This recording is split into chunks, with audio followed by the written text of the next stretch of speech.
Okay, hola, mi querida madre. I'm gonna have to begin this video, as usual, by issuing apologies to several people that have complained and or made fun of me for orienting my camera vertically. It is horizontal now, so let's see how that works out. Personally, I like it vertical. I think that I kind of like the way that it frames itself, and I think that the kind of enclosed uh, presentation of it is gives kind of a personal and even professional feel to it. But you know, as people have said, I'm a noob and a douche, I guess. So which I am, a douche and a noob. So that's okay. To everybody sending me complainant queries as to why I'm always sitting on the floor in the videos, I am always sitting on the floor, and you aren't the only people to have questioned that. Maybe I was Japanese. I know that I was Japanese once, at least, in a previous, I suppose you could say, incarnation, in which I was imprisoned for a great deal of my life, and that seems to be a recurring theme in my experience, in my prior experiences or my remembrances is imprisonment, which I wonder what that might be saying, but whatever the case may be, um, I'm more comfortable sitting on the floor for whatever reason, but let's go ahead and consider it me paying my respects to you as the audience. Um, let's see.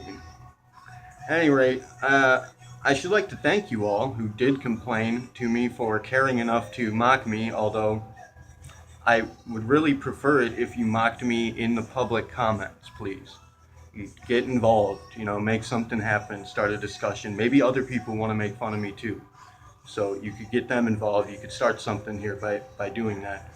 Um, I suppose I'm going to have to go ahead and impress it upon you because nobody's doing that. So here we go with this video. For the people who have not complained to me but spoken with me and maybe mad at me, even though you say you're not, even if you are, for me saying that the sexuality is a choice and standing by it. Um, I, of course, I acknowledge that you are born with feeling a certain way with a certain sexuality, and that you are not born having been given the option to choose in that regard. Although there are many factions of the initiative that profess to have knowledge, speaking to you actually, deciding who you're going to be prior to your current incarnation. But honestly, um, as that, I do not have personal experience of that. That portion of my memory is a blank spot. And honestly, being a frame of reference existing outside of time space, I don't see how it really even works as a conceptual design. It doesn't make sense, frankly. And there is only one operative ever that I actually trust who has, suggested that to be the case. So I would like for it to be the case. I'm going to go ahead and trust that operative because I have trust that operative implicitly with my life since I met them, and it's worked out so far. They've never steered me wrong. But uh, whatever the case, it does not matter. I'm going to go ahead and retract that altogether and recreate the scenario right here by utilizing the scratch maneuver. If you have not watched the scratch maneuver video under the heading training in the playlist on my channel, I suggest that you watch that, and then you'll understand what I mean when I say that we are going to go ahead and scratch the past right here and now, and simply propose that in this moment, right now, you do not have to be any sexuality or any community. You don't have to be any sort of person. You don't have to be anything for me. In reflection of this video, you're just you. Right here now, you're just a personality. You're just a frame of reference. You're just an observation point in time space, reflecting upon this. And from this point forward, in every single passing moment, you do in fact have the choice to choose, decide operatively exactly who and what you want to be expressing and presenting yourself as. the impression that you want to make on the world around you, even if you're alone, the impression that you wish to make upon yourself, speaking to who you are, from every single passing second from here on out, you have that option and do in fact own the responsibility to make that choice operatively. You can go ahead and deny your feelings and who and what you really are. You can repress that. You can toss it aside. You can hide it. You can choose against it. And if you work hard enough, you can even change it. Yes. And you can allow other people to help you change it if you want to. But I would never suggest doing that. In my personal opinion, I'd have to say that would be a very incorrect choice to make. I would say own your feelings, own your choices, be proud of who and what you really are, and take pride in expressing yourself as being, an expression, an impression of your very truest self. Now, having been delivered this particular educational value directly by me to you right here and now in this personal interaction, you are now informed of this. And you alone are solely responsible for every choice that you make. You are now informed of that if you didn't know before. So at this point, you have effectively been activated. You are welcome. From here on out, you are an operative of the initiative, and I welcome you aboard lovingly. The fact of the matter is, you do not have to be operative, consistently operative in your choices to be an operative of the initiative. Many people are working for this cause and have no idea. They're totally unaware of it. And in fact, we are the majority of the population. The operatives of the initiative here now for this cause are most of the population. There are very few, relatively speaking, that are not one of us and on our side in this endeavor. And there's really no way that, no matter what you might be thinking, there's really no method by which you can escape the obligation that I've just impressed upon you. Even if you tried to do something to act directly against our activities, you'd still be doing us a service. So, I mean, because ultimately, above and beyond all things, before we were the cleanup crew, come here to fix the problems that we have and to ensure that we make it through this process, this particular point in our evolutionary process, and above and beyond all of our purposes at the moment, we are ultimately as existential investigators. And in choosing to be who and what you are, in choosing to be who you want to be, what you want to be, and expressing that, you are effectively exploring the unfound reaches of creation.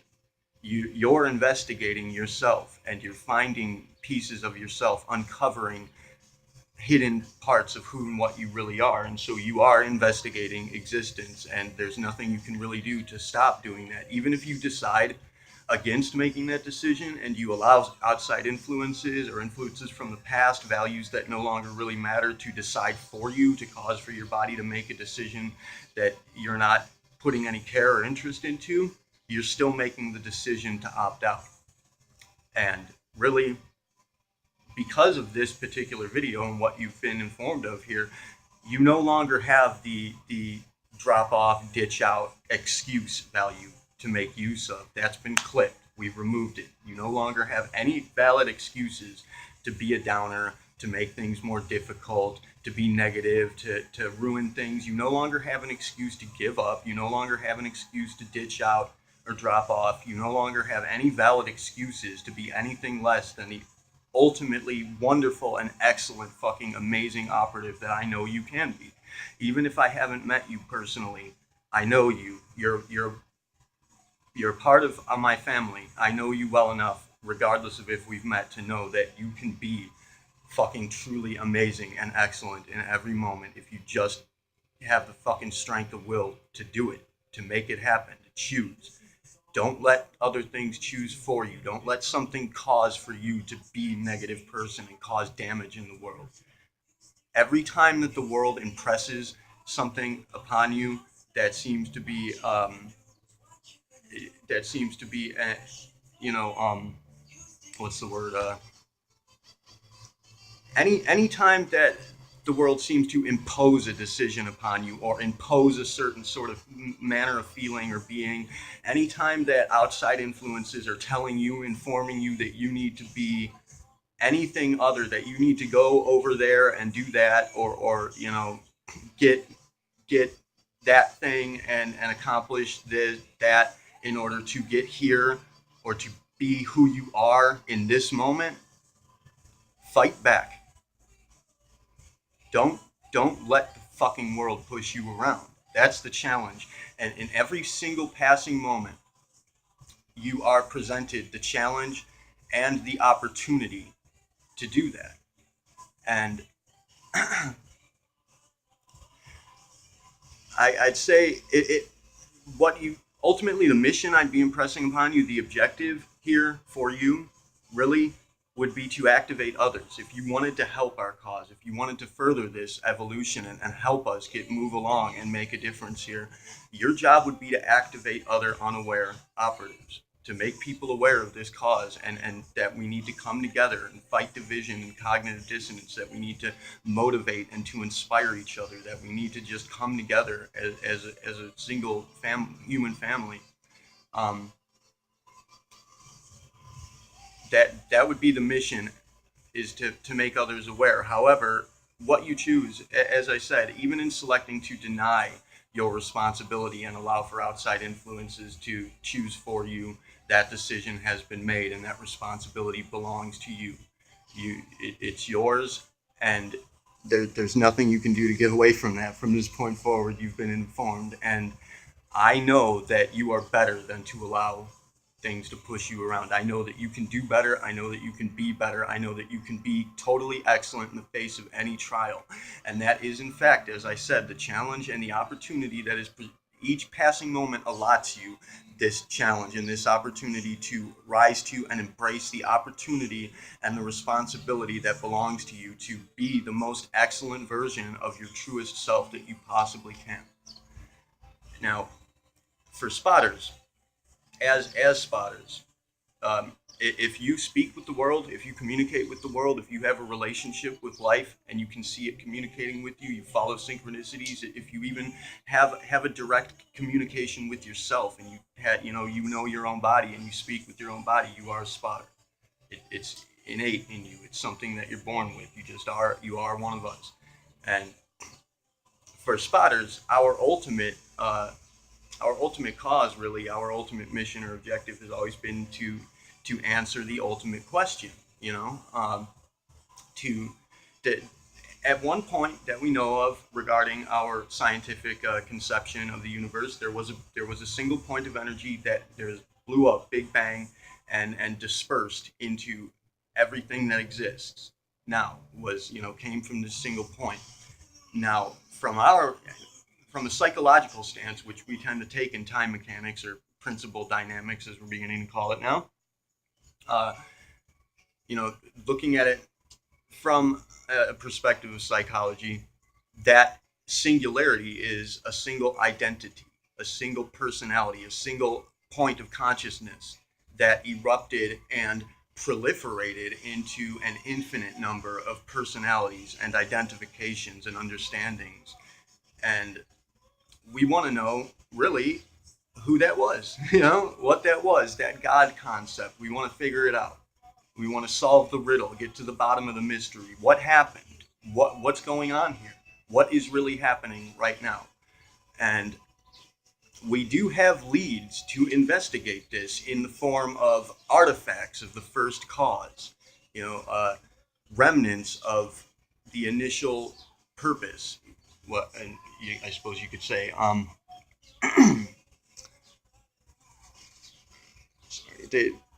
as we've spoken to spheres of influence before that we've called catalyst events. These are artifacts of the first cause. These are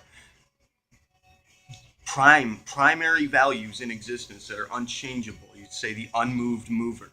They influence everything around them. They're points of inference that have such a gravitational pull to them that we cannot ignore them. and all of our motivations and interests and attentions fall into these spheres of influence. They are the psychological chakras of the human system, and as do any other values that attention is impressed upon. These values have been cluttered and garbled with you know broken aspects and implications and just pieces of understanding that we have attached to them from previous I suppose you could call it previous incarnations, previous versions of yourself. Who you were before you started watching this video is not who you are now, but you have artifacts left over attached to your personal system regarding that personality, and they're informing you, they're telling you to be something. And we have to get through these artifacts. We have to identify them, bring them to the light, and discard them in order to see reality and to get to these prime values. And then, of course, we have to get rid of those artifacts and move through those aspects and implications to get to the truth of that. And these spheres of influence could hold the key to understanding. They do hold the keys to understanding our ultimate reality and establishing an absolute situation, understanding who and what we really are. But these artifacts are in place, they're positioned and held fast by cognitive dissonance.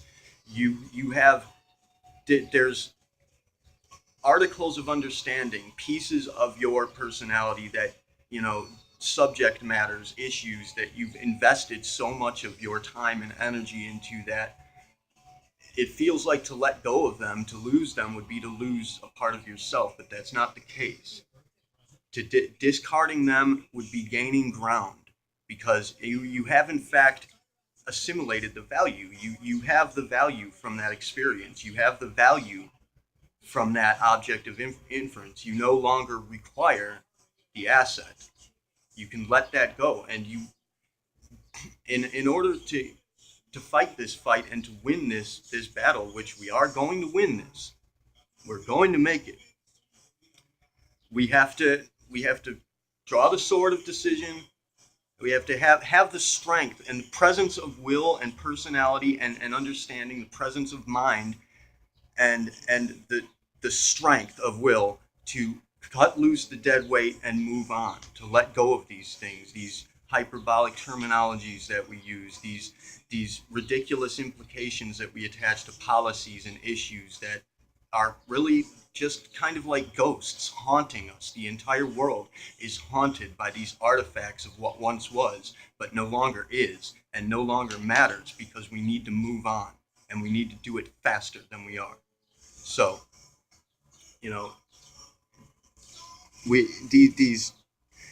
that's a part of how cognitive dissonance works. I said that you invest so much of yourself into something, and what's really going on there is that in your brain, as I've spoken to neurons firing together, neurons that fire together wire together, the neuron that represents your personal identity and your understanding of yourself fires alongside the neuron that's attached and related to your passions and your motivations and what's been driving you, what has drawn your interest.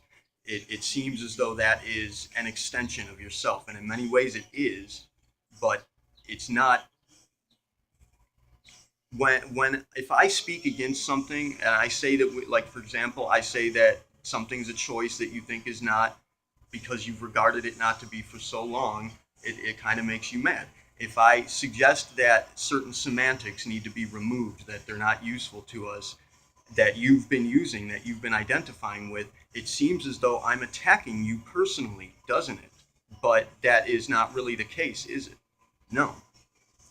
I'm not attacking you, and you've been kind of, we've all been tricked into misidentifying ourselves with these objects of interest, with our bodies, with our remnants, our artifacts, where in fact we are not these things. And the magnitude of the gravity involved in these objects of influence, these spheres of influence that we're speaking to, these prime artifacts, it's just it's like a black hole. It's almost impossible to escape, but you can. I've done it. It can be done. I've done it. I've trained other people to do it. We've accomplished it. We've gotten out of the trap. And we're trying to pull you guys out too. And just please take a chance and follow us, because I'm really, as it's just as I said, we know we have the values from these remnants, from these artifacts. We no longer require the assets, and they're slowing us down, they're holding us back, and they're causing us to be divided. We need to come together and work together and help each other get over this. We need to remind each other consistently that certain things are not real. We are trapped by illusions. We need to work together to keep each other up to speed, to motivate, inspire each other, and remind each other that we are who we are without these things. And I'm really sorry. I mean, I'm sorry to have to be the asshole and say it to everyone, but the party's over, man. We need to wake up now. We need to set the childish toys aside, these objects of interest that no longer serve any purpose for us, really just hold us back. We need to set the toys down, and we need to get to work. And that's all that I have to say for this video. That's regarding artifacts. I love you all, man. I love you as a person. I love each and every one of you as an individual entity. The semantics that are attached to your personal identification, if I misinterpret something, or I misspeak and say something that doesn't fit with your personal understanding of yourself, it doesn't mean anything really. It's just a mistake because we're divided by it. It's just a filter that's causing us to fail in making that true connection, which is, I love you, man, every one of you. You are my family, and we're gonna fucking make it. We're gonna kick ass together, and we are going to win this battle. We're gonna get out of this trap, and we're gonna make it through. I love every one of you. Kila Salai, Terve Une, Siari, Namaste.